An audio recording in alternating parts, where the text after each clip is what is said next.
আসসালামু আলাইকুম রহমতুল্লাহ। এই অধিকার ভারতরে কে দিল রে ভাই?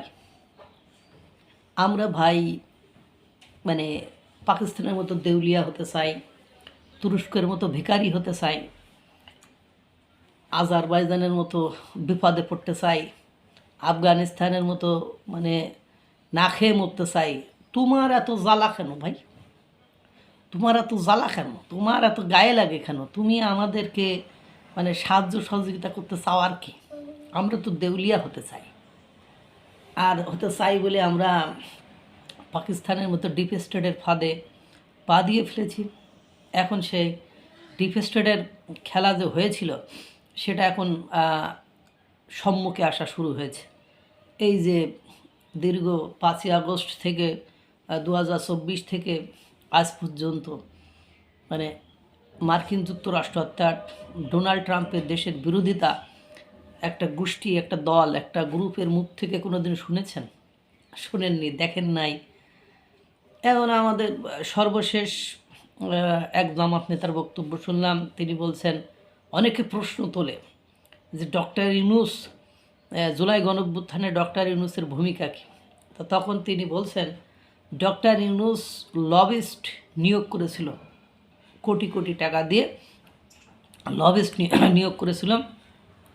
চুক্তি এগ্রিমেন্ট, সেই লবিস্টের যে সাথে এগ্রিমেন্টও সিগনেচার করেছিল, আমি সেই কাগজপত্র দেখেছি। আমিও সেখানে গেছি, আমি দেখেছি। এই যে যাতে করে বিশ্বের বিভিন্ন সংস্থা, দেশ তাদেরকে বাংলাদেশের বিরুদ্ধে বা বাংলাদেশের সেই সময় যে অবস্থান সেটা বোঝাতে পারে।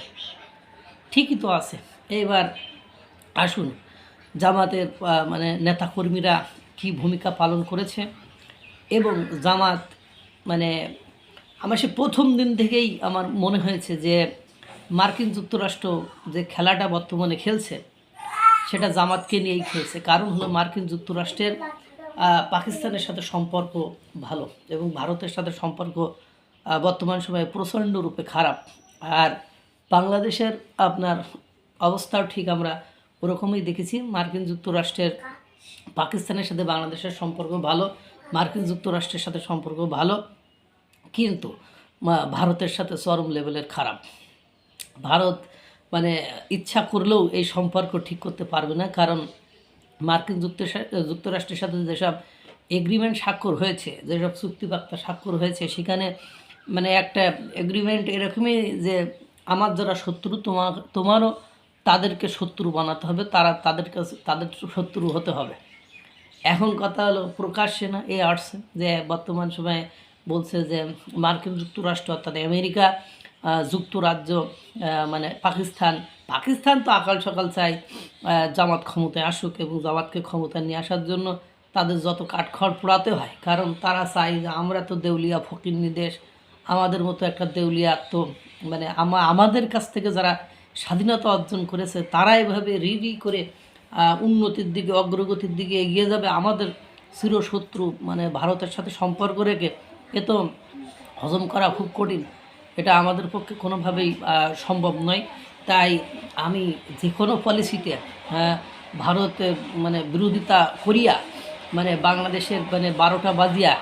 ইতিমধ্যে আপনারা দেখেন পোশাক শিল্প, চামড়া শিল্প, পাট শিল্প, তামাক শিল্প, এগুলো সব টেক্সটাইল শিল্প, একটা শিল্প দেখেন, একটা সেক্টর দেখেন যে সেক্টরটি আমাদের ভালো আছে। ইতিমধ্যে আপনারা জানেন যে আফগানিস্তানের কোটি কোটি মানুষ আপনার কোটি মানুষ আপনার দুর্ভিক্ষে মারা যাচ্ছে। তাদের শীতের পোশাক নেই, খাবার নেই, তাদের থাকার জায়গা নেই, তাদের চিকিৎসার ব্যবস্থা নেই, তাদের কোনো কিছু নেই।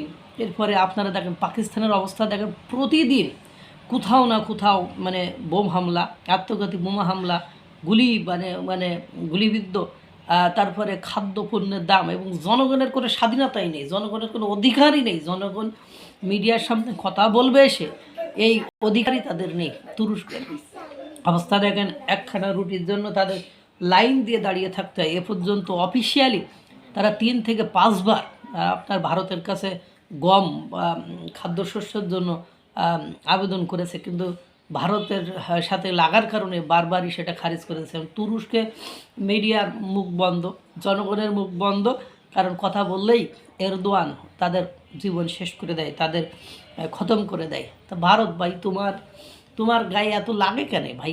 তুমি তুমি শান্ত থাকো। তোমার কি আমরা সেই অধিকার দিছি? বা তোমার কাছে তোমার এত জলে কেন? মানে আমরা তো ফকির হতে চাই, আমরা দেউলিয়া হতে চাই। তা আমাদের সম্পর্কটা কাদের সাথে আপনি দেখেন।